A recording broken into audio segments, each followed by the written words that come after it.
Queridos, vamos pegar os nossos livros, né? E vamos abrir o nosso livro na página de número 133. Amados, no nosso livro, Nascidamente, nós já chegamos ao capítulo 8. Creio que hoje a gente consiga concluir o capítulo 8. Esse capítulo, ao meu ver, é um dos capítulos mais importantes deste livro, uma vez que é um capítulo que trata acerca do processo de formação de cada um dos seres humanos. O ser humano está em formação, em construção. A gente sabe pelo testemunho das Escrituras que Deus está empenhado em levar o homem a um estágio, vamos colocar, a um estágio de glória, né? Que Paulo vai dizer que é quando nós chegarmos à estatura de varão perfeito. Eu sei que quando estamos dentro do ambiente de igreja, a gente costuma citar esses textos, né, e falar, a gente prega, ensina, tal. E há uma tendência muito grande de todos nós, talvez pelo costume e por tantas coisas que nós julgamos importantes na nossa vida, mais importante que a própria fé, que a própria religião. Não todos, mas de um modo geral, nós temos um empenho muito grande pelas coisas da vida, do cotidiano. São coisas muito urgentes, contas a pagar, provas a realizar, é um filho que vai se casar, é uma coisa que você tem que comprar. São tantas coisas, trabalho, e a igreja fica sempre ali como que um cantinho na nossa vida, em que quando dá nós vamos, sempre nos esforçamos para fazer o melhor, sempre com muita sinceridade, com muita atenção, mas o ambiente de igreja é um ambiente geralmente em que, a despeito da nossa sinceridade, é algo que nós, talvez seja aquilo que nós menos nos preocupamos com respeito a resultado. De um modo geral, as pessoas, quando olham para a sua vida no cotidiano, nós queremos resultados, né? Precisamos de resultados. Isso porque os resultados da vida cotidiana são imediatos. Mesmo aqueles mais distantes, nós nos empenhamos, porque sabemos e temos a plena convicção de que vai chegar. Embora seja uma convicção não tão segura, né? A aposentadoria, por exemplo, é algo que nós sabemos que vai chegar. Às vezes a gente morre um dia antes de assinar a papelada. Tem gente que não tem o prazer nem de gozar um dia da sua aposentadoria, porque morreu um dia antes, né? Bem, mas assim, nós nos empenhamos, né? Lutamos muito afinco. Agora, as coisas de igreja é aquilo que nós sabemos que é a verdade, mas é uma coisa que está muito distante da gente ainda. A gente começa a pensar mais nessas questões místicas, essas questões eternas, espirituais. Talvez quando se chega numa idade já bastante avançada, em que já fizemos tudo e nada mais nos dá prazer. Aí você não tem mais o que fazer, vai pensar em Jesus, né? Porque é a única coisa que sobrou da sua vida, né? Ou então, quando mesmo jovem, ou saudável, relativamente jovem, a pessoa é acometida de uma doença que lhe coloca em risco a sua existência, né? E o camarada não quer morrer, então ele se apega a Deus. Mas é bobagem, é só ele ter uma cura, uma coisa assim, rapidinho, ele esquece e volta a vida de antes. Aquele caso lá do pregador do livro de Eclesiastes, o caso de Salomão, né?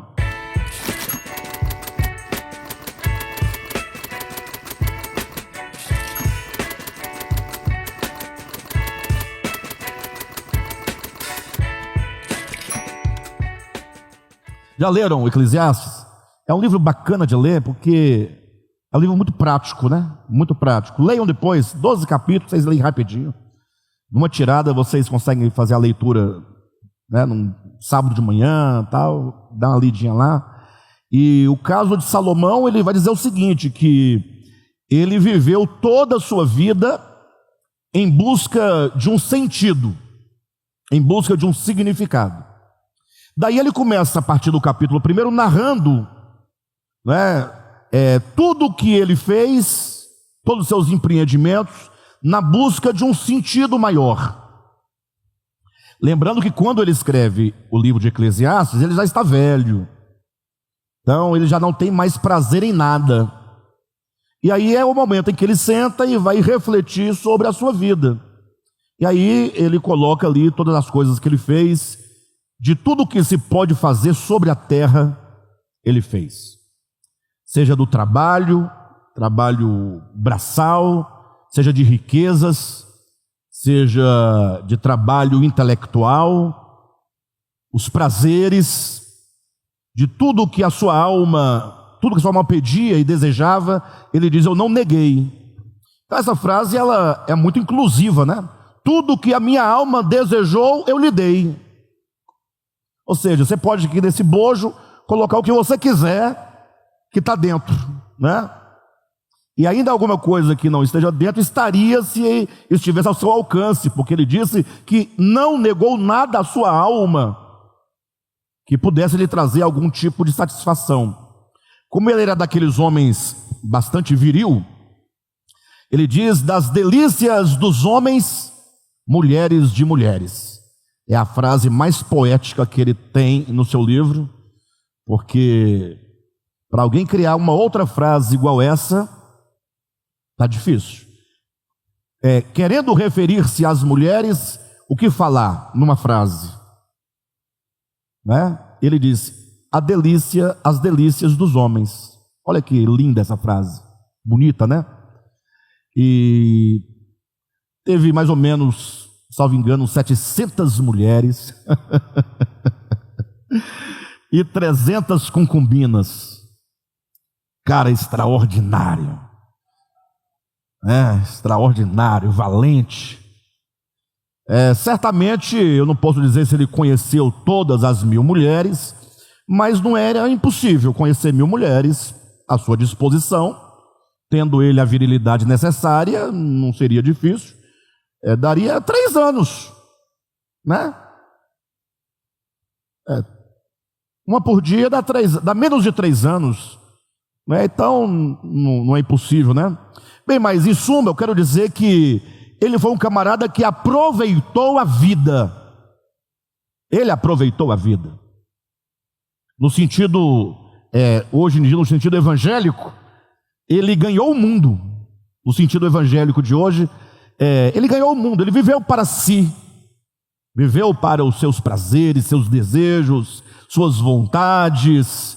Em todos os âmbitos da vida humana, ele teve experiência abundante. Mas aí, como dizia, o problema é que agora ele estava velho. E aí é quando agora, olhando para trás, ele consegue observar que tudo o que ele viveu, tudo, e esse tudo são as experiências que ele vai colocar, restringir as experiências abaixo do sol. Ou seja, daquilo que se realiza aqui na terra, nessa carne, nessa existência. E ele conclui dizendo que tudo absolutamente é vaidade. O trabalho é vaidade, os prazeres são vaidades, as mulheres eram vaidades, a própria sabedoria era vaidade, o seu trabalho braçal era vaidade, as suas riquezas eram vaidades, o seu trabalho intelectual era vaidade, a filosofia era vaidade, tudo era vaidade. Por quê? Porque é nesse momento em que a pessoa está com um pé para descer à sepultura, é que ele vai perceber que tudo isso que ele realizou, que ele fez, a despeito de quão boas eram essas coisas, não tinha valor eterno. Então o grande valor de Eclesiastes é chamar a nossa atenção para aquilo que realmente tem valor. Por isso que no capítulo 12, No capítulo 11, salvo engano, a partir do versículo 9, ele, usando de ironia, ele diz assim: olha, vocês que são jovens, façam tudo o que a alma de vocês desejarem, mas lembrem-se de uma coisa: de tudo Deus pedirá conta. É o primeiro momento, nos 12 capítulos, que a palavra Deus aparece. É o momento que ele diz: olha, mas para chegar a essa conclusão de que a minha existência, os meus atos, minhas obras, o meu fazer, e não é somente aspectos pecaminosos, não. Ele fala sobre a busca da sabedoria. Isso vai te ajudar em o quanto no seu ingresso na eternidade. A sabedoria mundana, tá? Secular, passageira, que nos traz às vezes orgulho, né? Então ele diz: olha, mas de tudo Deus pedirá conta. Aí o capítulo 12 é aquele capítulo de ouro que ele vai dizer: lembra-te, portanto. É um ancião que, olhando para uma juventude, no caso nós somos a juventude, pelo menos em termos, né? Ele olha para a juventude e fala: olha, se eu pudesse voltar ao tempo de vocês, a idade, talvez eu teria vivido a minha vida um pouco melhor, voltada mais para Deus. E aí o capítulo 12 é quando ele descreve poeticamente as características da velhice, e ele vai colocando uma metáfora para cada aspecto da velhice no homem: seus braços, suas pernas, seu paladar, os seus olhos, né, o seu andar, ou seja, tudo muito fragilizado, tudo muito ao fim. E é neste momento, portanto, a partir da experiência de Salomão, que o homem, ele pensa: puxa, há um sentido para a vida humana, há um sentido para a vida humana.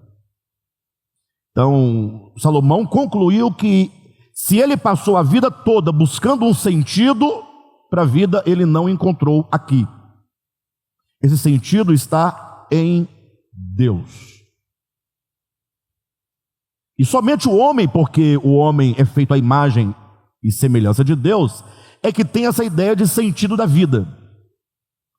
E dentre tantas coisas que poderíamos falar sobre esse tal sentido da vida, o sentido maior da existência humana é atingir, portanto, essa sua plenitude. Imagem, semelhança, estatura perfeita de Cristo, porque Cristo é o modelo de humanidade. Jesus é o modelo de humanidade. Então, nesse sentido, se eu não estou ainda nesse nível de estatura de Cristo, de perfeita varonilidade, logo eu posso afirmar categoricamente que eu estou, como vocês também estão, dentro de um processo, de um trabalhar nessa direção. Nesta direção. Devemos tomar cuidado, porque a juventude também, ela é um pouco inconsequente. Talvez um outro exemplo dessa inconsequência poderia ser o caso de Esaú.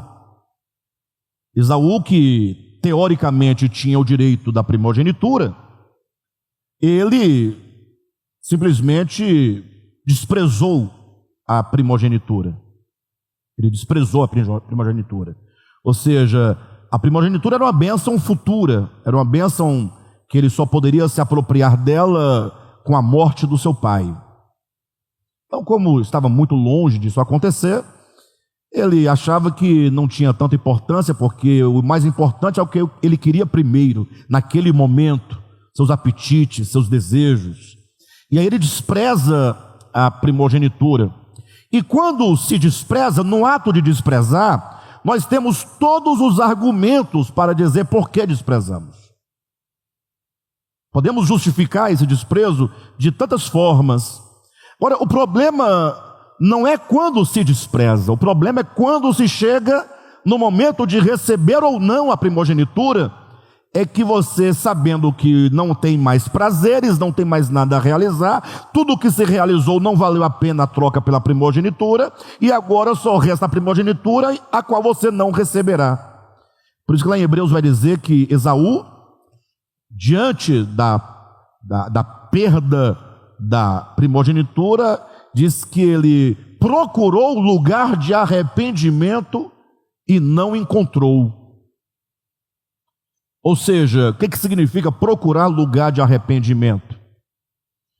Arrependimento quer dizer mudança de mente. Mas como é que ele procura lugar de arrependimento e não encontra? Ele não estava agora já com a mente completamente mudada? Porque se ele chora diante da perda, ele não tem o mesmo pensamento que tinha quando desprezou. Então não pode dizer que ele não tinha arrependimento nesse sentido. Então, buscar lugar de arrependimento deve significar uma outra coisa. O que seria? Que ele buscou lugar de arrependimento no sentido de, se ele pudesse voltar ao passado para corrigir o erro que ele cometeu de desprezar a primogenitura, ele o faria, mas este retorno é impossível. Então, todos nós temos o sentido da vida, sentindo nós esse sentido ou não, o homem foi criado com um sentido e com um significado. Por isso que o homem é diferente de tudo mais que é criado aqui na terra. Olha para a vida de uma vaca, qual é o sentido da vida de uma vaca?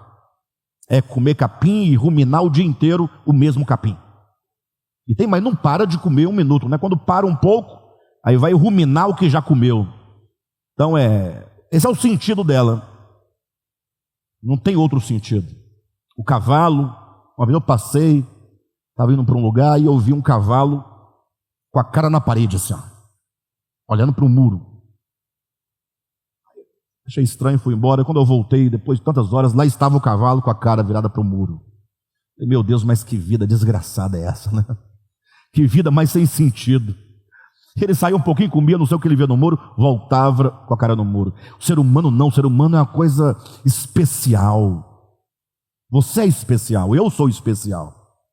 Não é no sentido de coach, não. Somos especiais porque Deus nos fez seres inteligentes, dotados de alma, de sentimentos, de inteligência, de realizações. Um homem que pode alterar a sua existência em vários sentidos. O homem que está em crescimento, um homem que não está acabado. Vaca é vaca acabada, cachorro é cachorro acabado, gorila é gorila acabado. O homem não, ele está num processo de crescimento. Lógico, sabendo que o sentido da existência é esse nível da estatura de Cristo. Agora não desanimem, porque ao atingirmos o nível da estatura de Cristo, saiba que este é o nível não final, não é final. É o nível proposto para nós dentro desta economia da qual nós participamos. Porque de lá para frente nós não sabemos o que será ou como será. Só sabemos que não é o fim, uma vez que a vida eterna consiste em conhecer a Deus. E Deus, sendo eternamente infinito, Ele nunca será esgotado. Deus não é esgotável. Logo, se o conhecer a Deus nos traz crescimento, e se nós continuaremos a conhecer a Deus mesmo na eternidade, então não há limite para o nosso crescimento e o nosso desenvolvimento. Bem, mas a grande questão que eu quero colocar aos irmãos é que nós somos seres em processo. E quando se fala de seres em processo, o que significa que nós não somos acabados, terminados.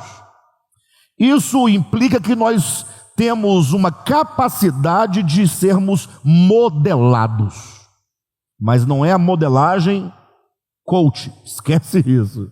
Porque está tão em voga o tal do coach, que tem até medo de usar as palavras que eles estão usando aí, que estão na moda, né? Quer dizer que o homem, ele é como se fosse, ele é moldável, é o que diz lá em Romanos, né? Não vos amoldeis a este mundo. É possível que você tenha condição e a capacidade de ser moldado segundo o mundo. Queridos, e para sermos moldados segundo o mundo, nós não precisamos fazer absolutamente nada. Basta se deixar levar pelo curso do mundo. Isso porque as nossas faculdades, elas já estão inclinadas ao mundo. Do ponto de vista da experiência da humanidade, a humanidade, ela já está tomada pelo espírito do mundo. Então, se você quiser ser moldado segundo o mundo, é só não fazer nada. E tudo aquilo que você poderia fazer para melhorar a sua vida espiritual, ou para agregar a sua vida espiritual, ou para te colocar em passos largos em direção ao cumprimento do sentido da sua vida, que é a estatura de Cristo, você seja negligente. Então, existem vários instrumentos espirituais que nos ajudam nessa caminhada que nos faz ascender a essa estatura de Cristo. Então, a meditação é uma delas. Meditar. Mas não é a meditação vazia. É a meditação naquilo que é bom, que é justo, na palavra de Deus, no Evangelho. Quando você consegue se desconectar do mundo ao seu redor e consegue centrar a sua mente naquilo que é essencial, conhecendo a si mesmo, a oração, que nos conecta mais diretamente a Deus.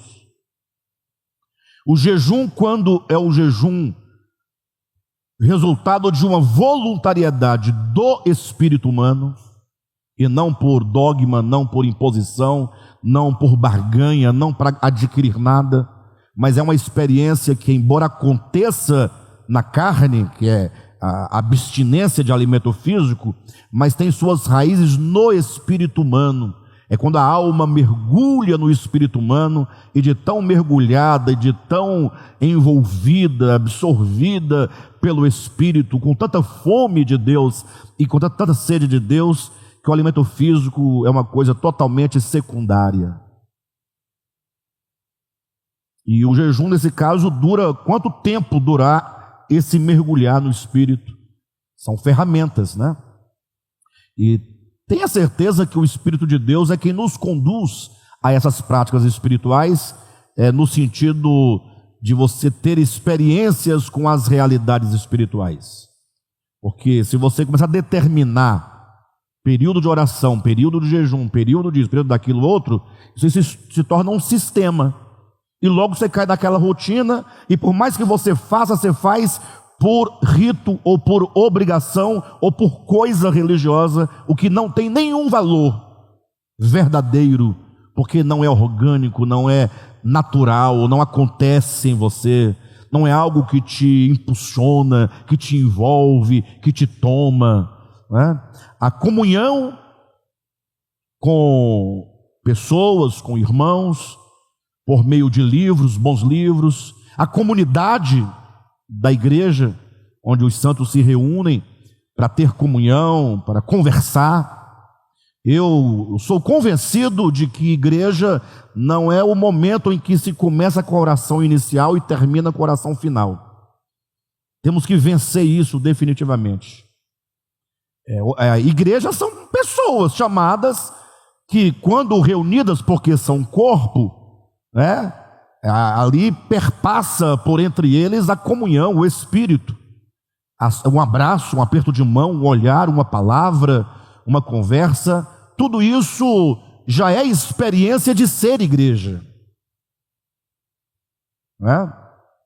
Sim, o momento de culto, onde tem a oração inicial e a final, aquele intervalo, é somente o momento mais organizado em que coletivamente todos nós estamos voltados para uma única questão, seja um louvor, seja uma palavra, mas é apenas um aspecto também. Então, se você quer ser moldado segundo o mundo, é só você esquecer tudo isso e assistir bastante Big Brother, frequentar bastante festas, churrascos, cervejarias, banquetes, tudo que, embora sejam coisas lícitas, mas que do ponto de vista do propósito não agrega. A prova disso é Salomão dizendo: eu fiz tudo isso, mas não resultou. E se você tem duas coisas para fazer e você só tem tempo de realizar uma, você terá de escolher a mais importante. É lógico que a mais importante, isso é muito relativo. Teoricamente você sabe qual é a mais importante, mas na hora de você escolher, você pode relativizar o mais importante em nome do menos importante, julgando que para você naquele momento, pelas suas razões, o pior é o melhor. Bem, de todo modo, o homem é moldável e ele pode ser moldado segundo o mundo. E o homem, sendo moldável, ele também é moldável e é passível de ser moldado segundo Deus. E é aqui onde eu penso que todos nós temos que repousar, neste ponto. Essa consciência: eu estou sendo moldado, fazendo nada ou fazendo alguma coisa. Se você fizer algo para ser moldado segundo Deus, estará sendo moldado. Se você nada fizer segundo Deus, você estará sendo moldado segundo o mundo. É natural, é automático. Então não existe um meio termo. Por exemplo, você, dentro de um ano, você tem uma evolução ou uma involução. Nunca estagnação. E eu posso demonstrar para vocês que não há estagnação perfeita. Porque se você ficar um ano sem congregar, sem ler a Escritura, sem ter comunhão, sem oração, sem comunhão, sem meditação,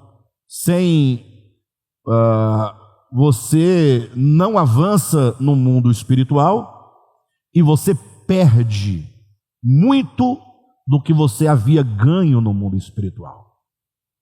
A vida humana, ela é um jogo de perdas e ganho. Quem está entendendo? Isso é lógico. Me recordo de uma pessoa que eu conversei recentemente. Ele me dizia: olha, pastor, já tem um bom tempo que eu não acompanho, não estou acompanhando, e já nem sei mais nem onde parei e nem onde está, não sei, não tem mais nada. Pode estar muito bem atualizado naquilo que estava realizando, mas a pessoa perde. Muita coisa que você ganha, você pode perder. Por quê? Porque o homem é moldável. Não pense você que você, atingindo um nível de espiritualidade, aquele nível ele não recua, ele não regride. Mas só pode pensar deste modo quem consegue entender a Escritura e entender o processo de perdição e salvação enquanto movimentos orgânicos. Porque tem muitos que acham que o homem é uma coisa só, que não há alteração, que ele está salvo e ponto final, está perdido e ponto final, e as coisas não são dessa maneira.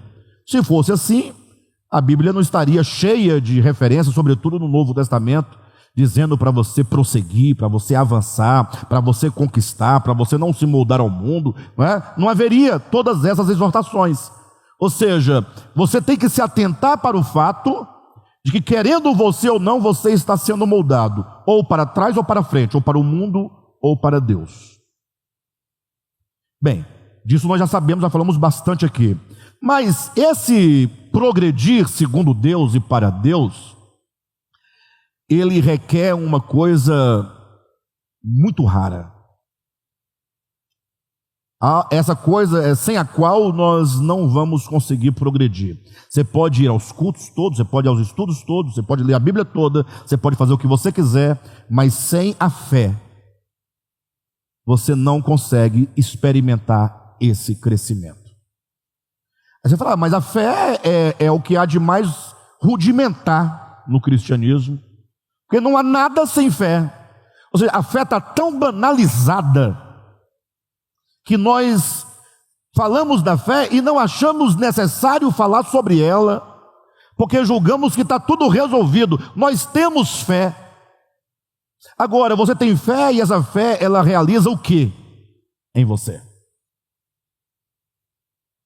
Eu estava vendo, se os irmãos tiverem ter uma ideia, a quantidade de pessoas que são do DEVAP, se dizem do DEVAP, que moram em Brasília, aqui do lado, mas não têm ânimo de ver os seus irmãos. Outros não acham necessário estar com os seus irmãos.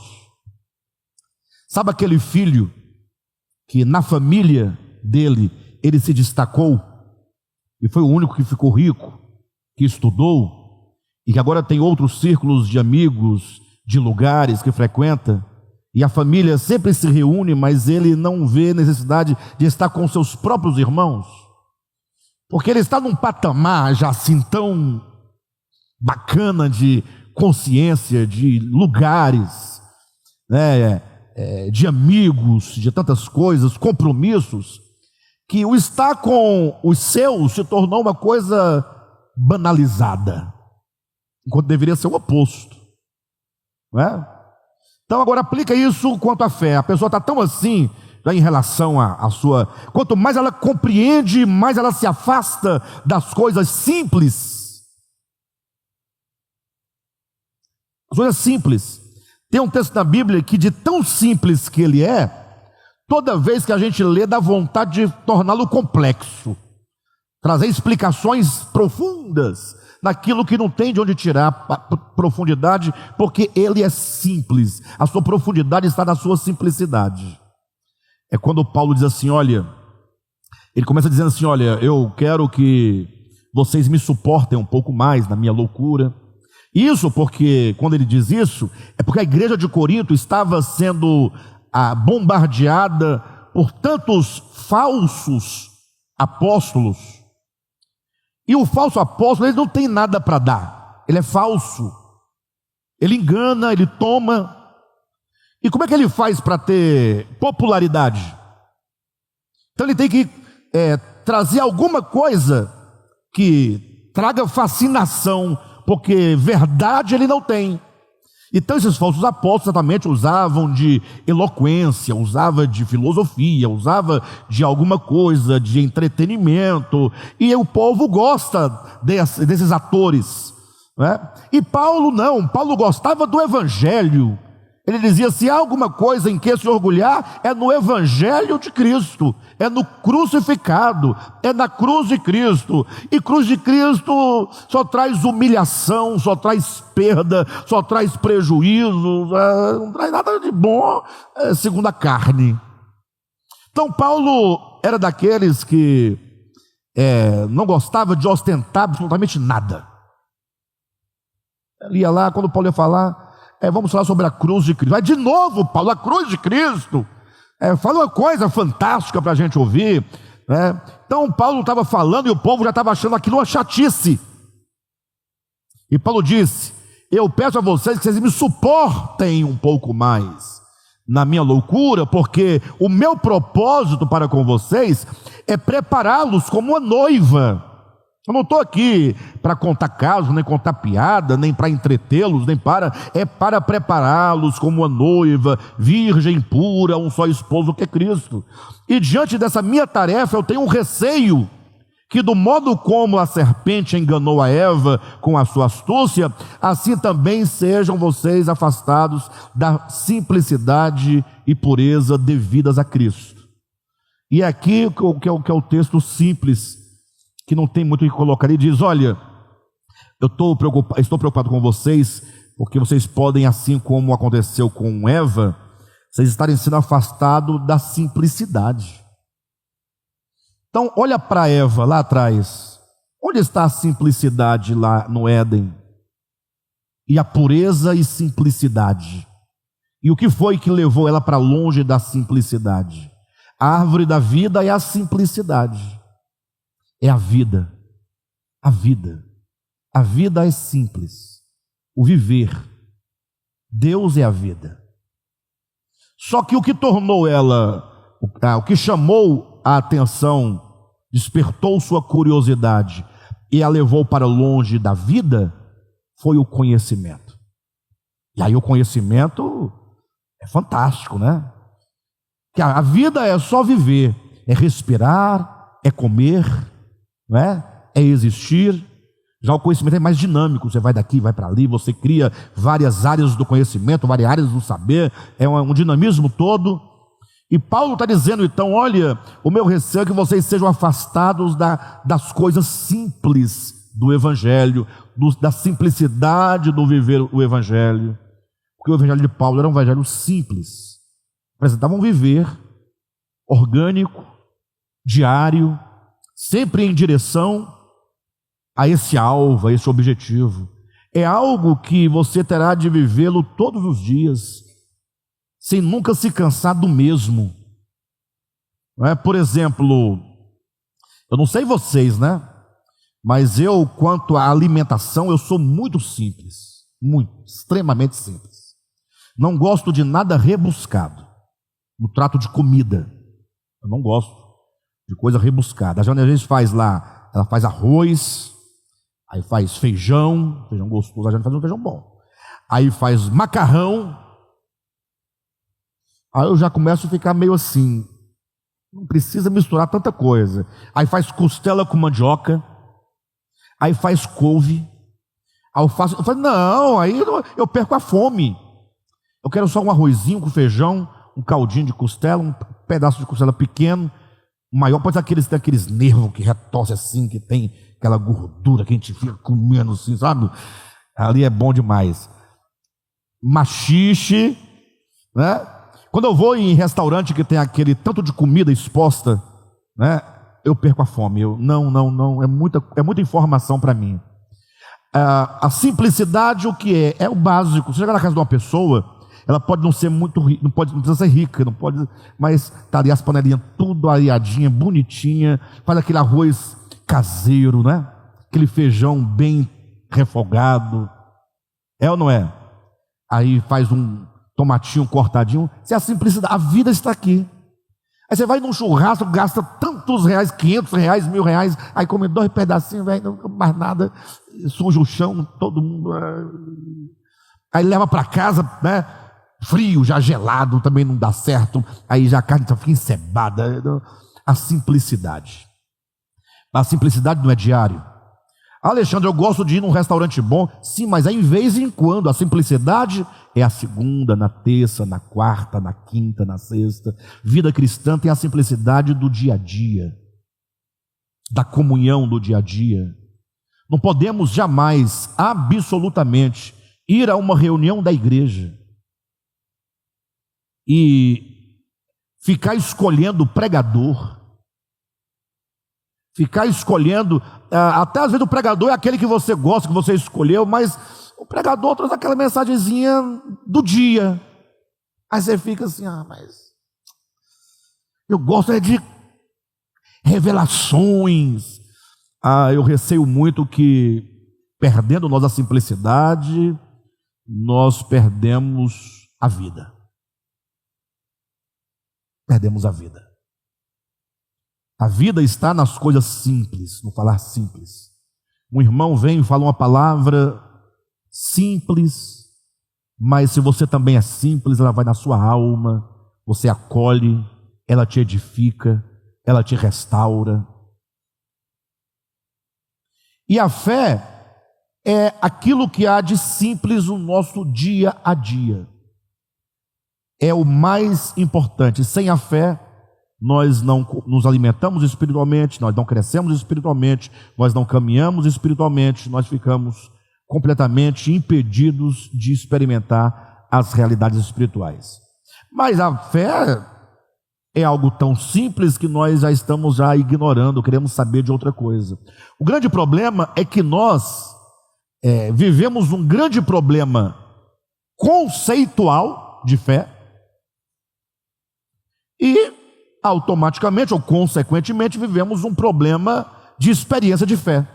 Porque se você não entende a fé, o sentido orgânico, real da fé, você não tem como experimentá-la, porque você vai estar em busca de outra coisa. Esse final do capítulo 8 aqui, no nosso livro, ele vai falar exatamente este problema, o problema da fé. Não da fé especificamente, mas o problema relacionado à fé. Página 133, aí no segundo parágrafo, de baixo para cima, o termo fé. Encontraram? O termo fé, pistes em grego. Pistes é a palavra grega, tá? Agora, como pronuncia a palavra pistes em grego, eu não sei. Pode ser pistes, pode ter outra forma de falar. Quem estuda grego deve saber. Eu não me atento muito a isso, porque não é minha área do conhecimento, nem de estudo. Do grego eu só estudo o necessário para poder fazer uma análise de uma palavra, de uma estrutura, de um texto. Mas o que importa aqui é o sentido que se quer transmitir. Tá bom? O termo pistes, que é fé em grego, presta atenção, possui a mesma raiz da palavra fidelidade. Vocês sabem o que é a raiz de uma palavra? Nós entendemos muito mal as palavras e usamos muito mal as palavras da própria língua portuguesa, porque nós ignoramos a raiz das palavras. Nós não damos atenção para a raiz das palavras. A raiz da palavra é a parte fundamental da palavra. Uma palavra ela é formada de partes. A parte nuclear da palavra é o seu radical. É a sua raiz, né? Radical está para a raiz, origem. É aquela parte da palavra que é significativa. É o que vai dar o sentido da palavra. Agora, a esse radical agrega-se outros elementos. Os afixos, seja um prefixo, uma estrutura que vem antes, ou um sufixo, uma estrutura que vem depois, para poder dinamizar essa palavra e fazê-la se manifestar como substantivo, como adjetivo, como uma outra coisa, né? Por exemplo, a palavra feliz. Se você colocar um in na frente, fica infeliz. Você modificou o sentido, mas você não tirou a base, que é não felicidade. Se você colocar um in na frente e o mente depois, você vai ter o infelizmente. Você formou uma outra palavra, mas mantendo o radical, mantendo a base semântica. Ou seja, você criou um advérbio, né, com o in e com o mente, mas a base é a mesma. Então, talvez o exemplo mais interessante seja a palavra amizade. Que a palavra amizade, né? Inclusive, Aristóteles fala de três tipos de amizades. E as pessoas talvez não conheçam Aristóteles, mas as amizades que ele falou lá estão por aí, todas elas. Os tipos de amizades, né? A palavra amizade, ela tem o radical de o A e o M. A-M. Aí vem amizade, vem amigo, tal. Mas não é A-M-I, não, é A-M, que é a mesma raiz da palavra amor. A-M vai dar amor, vai dar amava, amará, amigo, amizade. Ou seja, quando você fala de amizade, você não vê diretamente a ideia de amor na palavra dita, certo? Mas se você olha para a raiz, você tem que saber que a amizade tem uma base de amor. E se não tiver amor, não tem amizade. Por que eu estou dizendo isso? Para dizer quão importante é você saber identificar a raiz de uma palavra, para você não perder o sentido primordial. Como nós não queremos saber de sentido primordial, porque nós perdemos a simplicidade das coisas, o fato é que o termo fé, para nós, ganhou outro significado. Olha o que diz o livro: o termo fé, pistes em grego, possui a mesma raiz da palavra fidelidade. Ou seja, aqui eu não estou enchendo linguiça e nem querendo ensinar a língua portuguesa e nem grega para ninguém. Eu estou chamando a atenção para o fato que se você tem fé, obrigatoriamente você tem fidelidade. E se você diz ter fé em algo e não é fiel para com esse algo, você não tem fé. Você diz ter fé, mas não tem fidelidade, não tem fé. Ou seja, a fé é muito mais do que uma crença. É muito mais do que uma crença. Eu acredito em muitas coisas, mas as muitas coisas em que eu acredito não são suficientes para me movê-las em direção a elas. Quem está entendendo? Agora, se a fé tem a mesma raiz da palavra fidelidade, ou fidelidade tem a mesma raiz da palavra fé, logo a fé é algo tão forte dentro de mim, que me amarra ao objeto da fé. Eu fico fidelizado ao objeto da fé. Eu não tenho como não ir em direção ao objeto da minha fé. Ou seja, a fé é uma força dinâmica que me impulsiona a andar, a caminhar em direção àquilo em que eu tenho fé. Por isso que tem um livro na Bíblia todo só para tratar desse assunto, e é o livro mais mal compreendido. Tiago. Hebreus ele fala da fé, mas ele não faz uma apologia à fé. Ele usa a fé como exemplo, para dizer que assim como os antigos tiveram e realizaram, capítulo 11 também é um capítulo muito forte, devemos nós fazer. Mas Tiago é aquele que vai instaurar o tema fé e vai debater o tema, dizendo que existem dois tipos de fé. Se fosse hoje, com o conhecimento que nós temos, ele iria dizer que existe a fé e o crer.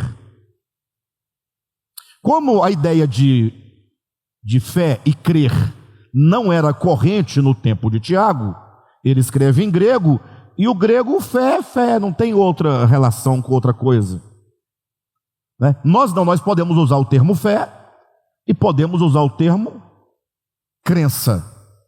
Você tem fé ou tem crença? Só que a gente usa isso de maneira tão alternada, como se fossem sinônimos, mas não são.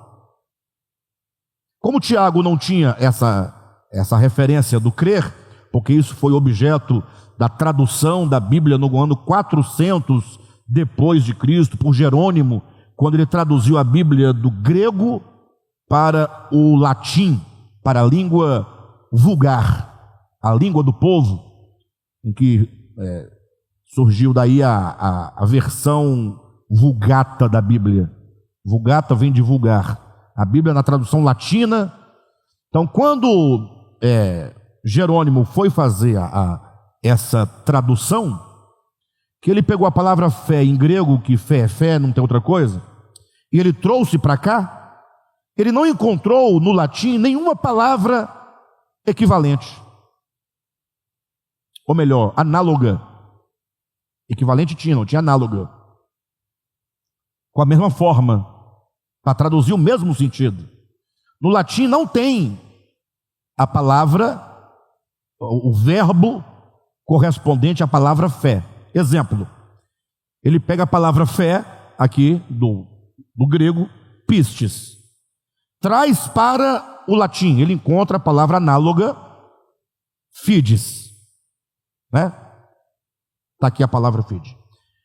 Aí, bem, tá, mas e quem tem fé no grego? Quem tem pistes no grego tem o quê? Tem pistiu, a mesma raiz. Quem tem fé, pistiu. Quem ama, quem tem amor, ama. Quem tem pistes, pistiu. Mas no latim ele viu, quem tem fides tem fé. E quem tem fides, fideia, não tem o verbo. É uma língua que tem esse vício, esse defeito. Não existe no latim uma palavra, um verbo que corresponda ao substantivo fé. Não há. O que Jerônimo deveria ter feito? Por honestidade. Não que ele tenha sido desonesto, mas às vezes, não sei. Deveria ter feito por honestidade intelectual, não sei. Se não tem a palavra, eu vou criar uma palavra. Quando não tem, você cria. E coloca na nota de rodapé que você criou. Criou porque não tem a palavra e logo esse neologismo vai valer agora, porque eu tenho que me comunicar corretamente sem... Mas aí não tinha. Ele poderia ter criado então uma locução. Quando não tem uma palavra, você cria uma locução. Quem tem fé, pratica a fé. Não sei, faz alguma coisa, mas não tira a base do sentido.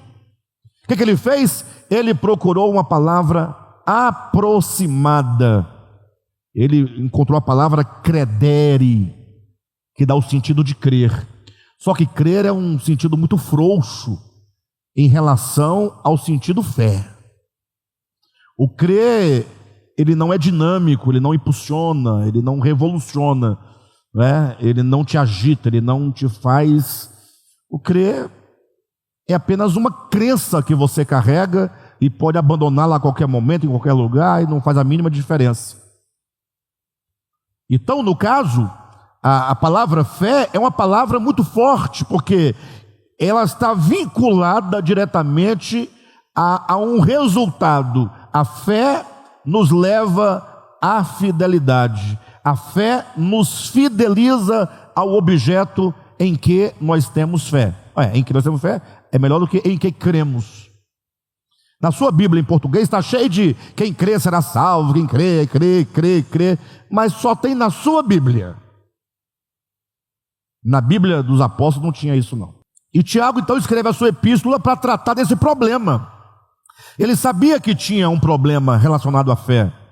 Sabia que tinha fé dinâmica e sabia que tinha uma fé que, nos termos de Jerônimo para frente, nos termos latim e português, sabia que tinha uma espécie de pseudo-fé, que é o crer.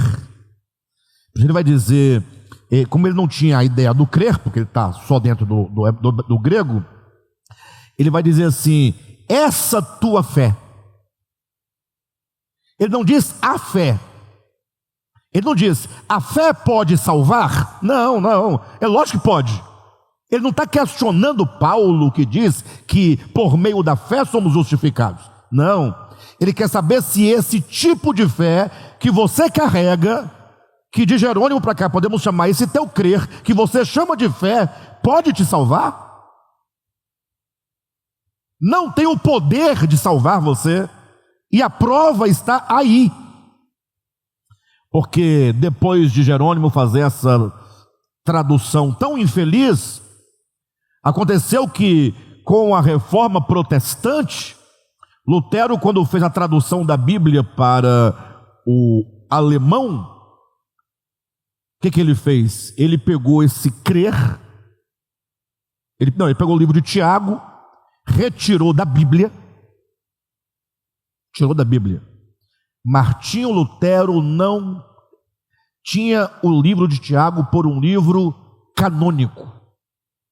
Para ele, para Lutero, o livro de Tiago era tanto quanto é o livro de Judite para nós, protestantes, em relação a católicos. Entenderam? Esse mesmo desprezo que você... Não, mas nada não. Era o livro de Tiago. E agora, baseado... Agora, por que ele tirou Tiago? Porque ele entendeu Tiago equivocadamente. Ele sabia que Tiago estava sendo contra a fé.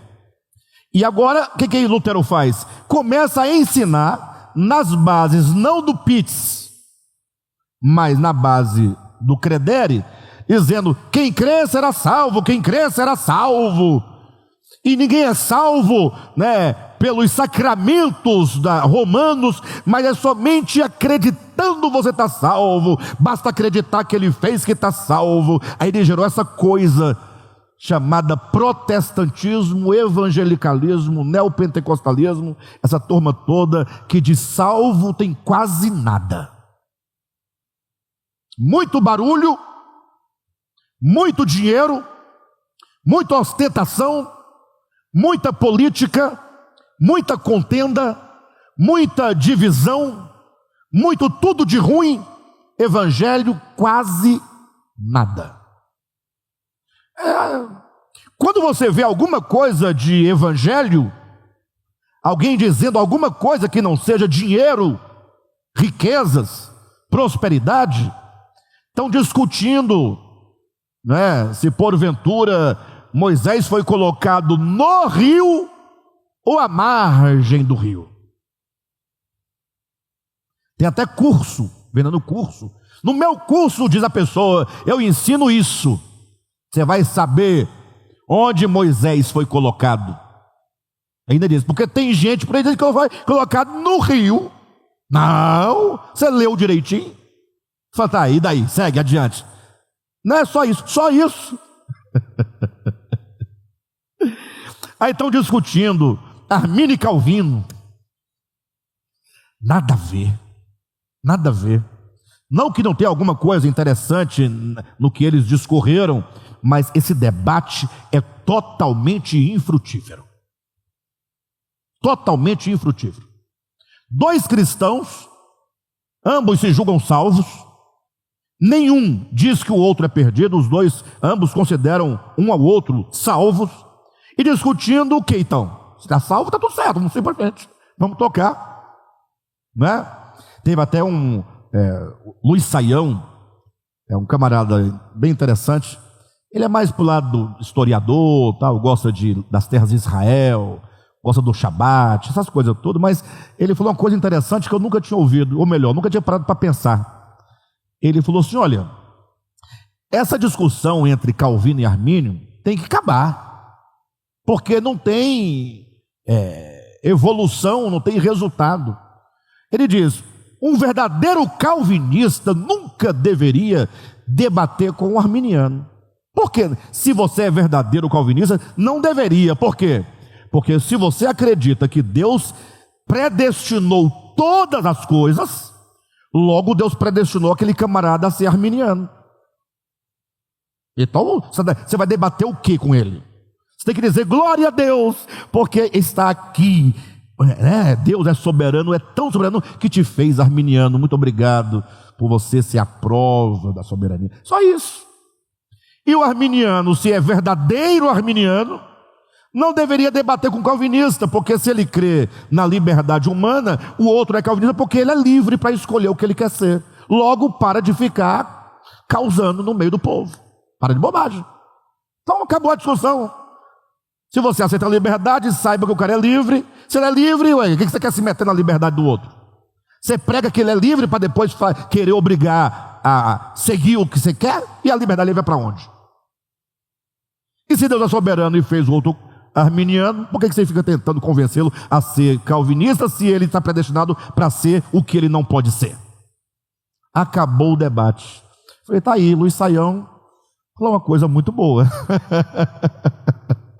Ou seja, quando se discute alguma coisa mais densa, mais Bíblia, são coisas que não vão cooperar para a sua ascensão no sentido da sua vida de chegar à imagem de Cristo. Não vai. Hoje, das redes sociais, o TikTok é a mais bombada. Não sei se vocês sabem disso.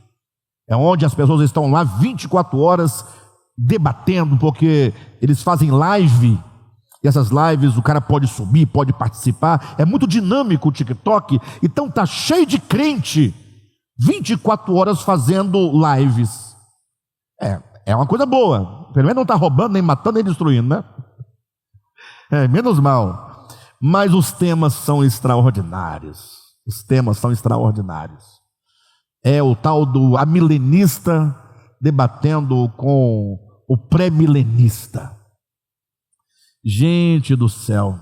E o pior que um dia eu estava, há muito tempo, eu até contei para vocês, eu lá olhando e tal, aí eu falei, eu vou entrar aqui, eu pedi para subir na live, subir, aí subi uma vez, o camarada gostou que eu subi, o papo foi legal e tal, aí ele ficou me chamando, daqui a pouco tinha outro me chamando, aí eu entrei umas 2, 3, 4, 5 vezes, quando eu vi que não rolava nada, que era perda de tempo, eu sumi, desapareci, nunca mais, eles mandam convite, né, pra gente, não vale a pena. Porque primeiro que você vai falar uma coisa, eles não querem ouvir o que você tem para dizer. Eles querem que você reforce o que eles têm para dizer. Você diga, é isso mesmo, Jesus vai voltar, é antes da grande tribulação. Aí tá bom, digamos que todo mundo concordasse com isso, e agora vamos fazer o quê? Agora vamos nos preparar para subir, né? Aí se ele vier depois da tribulação, vamos nos preparar para subir. Se é no meio da tribulação, vamos nos preparar para... Ou seja, o preparar é o mais importante. Então façamos uma live. O que é necessário fazermos para nos prepararmos? O que devemos fazer? Qual é o caminho? O caminho da unidade, o caminho do amor, o caminho da renúncia, o caminho... aí é bom. Aí não tem mais debate, vira comunhão. Mas ninguém quer comunhão. Bem, então, o problema da fé é grave, né? Então, volta aí para o texto. O termo fé, pistes em grego, possui a mesma raiz da palavra fidelidade e o verbo correspondente, o ato de ter fé, pistiu. Você veja que eu criei a estrutura, o ato de ter fé. Porque não tendo, tive que colocar o ato de ter fé, é pistiu. Né? Participa semelhantemente, o termo fé, participa semelhantemente do mesmo radical. De sorte que tanto a fé quanto o ato de exercê-la significam, respectivamente, no âmbito do étimo da palavra, significa fidelidade, fidelizar-se. Equivocadamente, a ação resultante da fé foi traduzida por crer em português, pela razão de não haver um verbo correspondente que tivesse a mesma raiz da palavra fé. Ora, crer é uma palavra vaga, geral, que não traduz a ideia de fidelidade. O homem crer em muitas coisas, mas não necessariamente é fiel a todas elas. Observa-se na praxis cristã que muitos dizem crer no crucificado, mas não são fiéis aos seus sofrimentos. Quer ver uma coisa? O crente tem fé na cruz, ele crê na cruz. Sim ou não? Ele quer a cruz, ele quer o sofrimento da cruz. Então, o que ele crê na cruz? Ele tem fé na cruz? Ele é fiel à cruz? Ele não pode cantar, sim, eu amo a mensagem da cruz, não pode, até morrer eu a vou proclamar, não pode cantar. Isso ainda é lindo, mas não pode, porque ele não vai. E os irmãos cantam, né, na igreja, sobretudo as igrejas que usam a harpa cristã, e o hino é tão lindo, e os irmãos criam uma atmosfera tão gostosa, e você sente, assim, uma coisa boa. Eles falam em línguas, né? E outros choram, outros não choram, mas fica com enche d'água. Né? É bom, o ambiente é gostoso, não é negativo, não, é muito bom. Mas sabe o que é aquilo? Não em todo mundo, na maioria, é o momento, é o momento em que o espírito humano está conectado com a verdade. É o desejo do espírito humano. Ele ama a verdade, ele quer aquilo. É o espírito humano que não se atém às coisas da terra. O espírito humano não passa por aqui. Aí, quando você desconecta do espírito humano, você cai na sua alma e você aborrece o sofrimento. Lembra de um texto lá de Salmos, quando o salmista diz: por que estais abatida, ó minha alma? Quem está falando com quem aqui? Quem está falando com quem? Tem uma pessoa falando com outra, mas uma só orando. Logo, é possível você ter esse diálogo entre duas partes completamente separadas. Uma que se atém à terra, outra que se atém a Deus. Esse que se atém a Deus, esse espírito, ele não está suscetível à amargura, à tristeza, nada disso, ele é celeste. Mas a alma, porque está mais ligada ao corpo, né, que é a parte dominante da alma na prática da vida humana, ela se abate facilmente. Então, é isso aqui, ó. Muitos dizem crer no crucificado, mas não são fiéis aos seus sofrimentos. Então essa flagrante contradição está no problema da fé, ou no problema do crer, não no problema da fé, né? No problema do crer. Acreditam que ele sofreu por nossos pecados, o crucificado, mas se recusam a tomar sua própria cruz, negar-se a si mesmo e seguir Jesus com uma ressurreição. Eles acreditam, eles creem, mas a vida não corresponde ao que eles dizem, ao que nós dizemos, tá bom? Eles não, o que nós dizemos, né?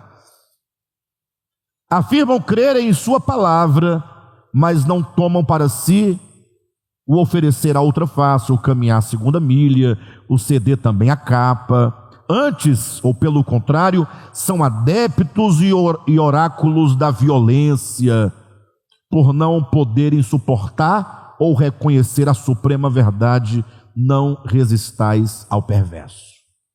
Ou seja, a gente acredita no Evangelho, está tudo certo, a nossa crença, mas não há fidelidade alguma para o Evangelho, porque nós temos fé mesmo, é noutra coisa.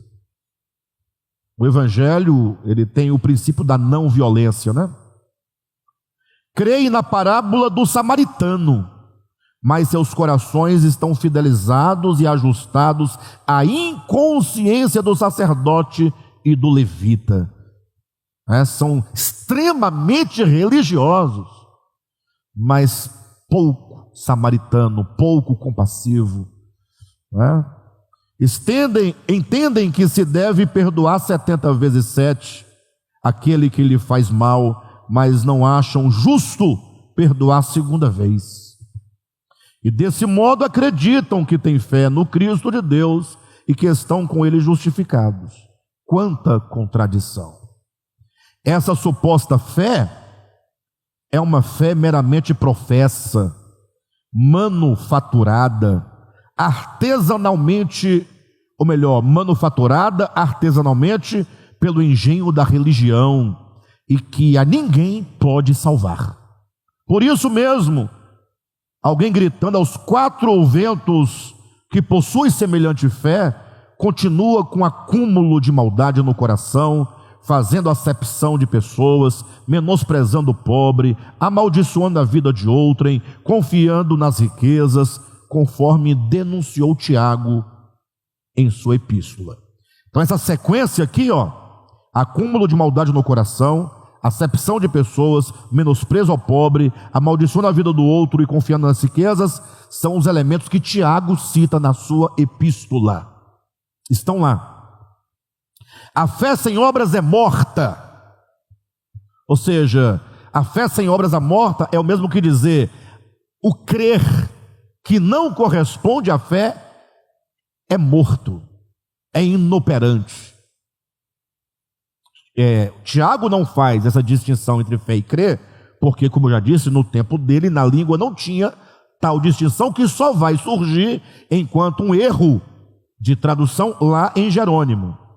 Então a fé sem obras é morta, e se é uma fé morta, não é a fé orgânica que vem de Deus, a qual é poderosa o bastante para produzir em nós as obras de Deus, que Deus preparou de antemão para que andássemos nelas. Refiro-me não a obras de lei, que a ninguém justifica, por serem meras ações externas, sem nenhum nexo com o coração. Aludo às obras de Cristo. Refiro-me às obras de Cristo, obras feitas em Deus, de ouro, prata e predas preciosas, como a manifestação extrema de um coração fidelizado à verdade do Evangelho. Tais obras, essas obras fruto da fé, não visam a salvação, mas são o fruto de uma consciência justificada por meio da fé, conforme é dito acerca de Abraão. Vês como a fé operava juntamente com suas obras, com efeito foi pelas obras que a fé se consumou e se cumpriu a escritura, a qual diz: ora, Abraão creu em Deus e isso lhe foi imputado para a justiça, e foi chamado amigo de Deus. Verificais que uma pessoa é justificada por obras e não por fé somente. O que poderia ser lido ou poderia ser traduzido, né? Verificais que uma pessoa é justificada por fé, e esta fé que a justifica se manifesta em obras. O termo grego referente à expressão consumou, quando diz que a fé se consumou em obras, então o termo grego para a expressão consumou, conforme se diz, com efeito foi pelas obras que a fé se consumou, é a palavra teleio, que quer dizer realizar-se completamente, levar ao fim proposto, tornar-se cheio. Então, quando lá Tiago diz que foi pelas obras que a fé se consumou, ele não está propondo que você tenha fé mais obras. Não, tolice. Ele está dizendo que a fé verdadeira resulta em obras. E quando você vê um saco de sementes, você diz o quê? Aqui há um saco de quê? De sementes. Aí você planta a semente cresce, você colhe os frutos, coloca os frutos num balaio. Você diz que aqui é um balaio de frutos. É a semente consumada. Mas você não chama o fruto de semente, e nem a semente de fruto. Mas é a mesma coisa. São duas coisas que são uma só. Porque são duas coisas que recebem nomes distintos em estágios. É uma coisa, são duas coisas em estágios distintos de uma mesma coisa. Ou uma mesma coisa em dois estágios distintos que recebem nomes distintos para cada um de seus estágios. Então é importante quando Tiago fala foi pelas obras que a fé se consumou, ele diz que a fé vai ter uma consumação. Por isso que você pega a palavra consumação para entender o sentido grego da palavra, e a palavra lá, consumação, é teleio, que quer dizer o quê? Realizou-se completamente, levar ao fim proposto, tornar-se cheio. Então poderia traduzir assim: foi pelas obras que a fé completou-se, que a fé chegou à sua plenitude, foi pelas obras que a fé se realizou. A fé tem que se realizar. Quando a fé não se realiza, é uma fé morta para Tiago, ou é um crer de Jerônimo ou de Lutero. Como tal, funciona como indicativo. A palavra consumou funciona como indicativo de que a fé e obras não são duas coisas opostas, mas um só fenômeno cuja essência interna se manifesta exteriormente, tal qual candeia que colocada sobre o velador, irradia sua luz e ilumina todos que se encontram na casa. Na verdade aqui está dizendo que é um só fenômeno, né? Na verdade são dois, tá? Porque fenômeno é aquilo que se mostra, né? Então, quando você vê uma semente, ali há um fenômeno, porque ela se mostra como semente. Mas quando ela passa pelo processo e se faz fruto, é a mesma semente consumada. Só que agora o fruto é outro fenômeno, porque o que se mostra não é semente, o que se mostra é fruto. Então tem o fenômeno da semente, tem o fenômeno do fruto, mas ambos os fenômenos fazem parte de uma única coisa em processo, né? Creio que deu para entender. Então, concluindo, portanto, as obras não são um segundo elemento que, adicionado à fé, garante salvação. Não.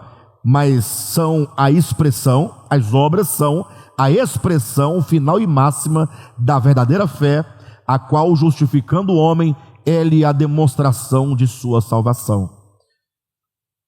Né? Como Jesus fala, pelos frutos conhecereis a árvore. Logo, os frutos da fé indicam a fé. E o homem que pratica os frutos da fé, temos aqui a sua própria salvação sendo demonstrada. Semelhantemente, a fé é o comutador que ajusta a consciência humana ao Espírito Divino, a fim de que os ricos atributos de Deus, amor, bondade, misericórdia, perdão, justiça, se manifestem na carne para a glória de Deus. Esse ajustamento de consciência por meio da fé, uma vez consumado, consiste no selamento do nome do Pai e do Cordeiro nas frontes de todos os verdadeiros discípulos de Cristo. Amém?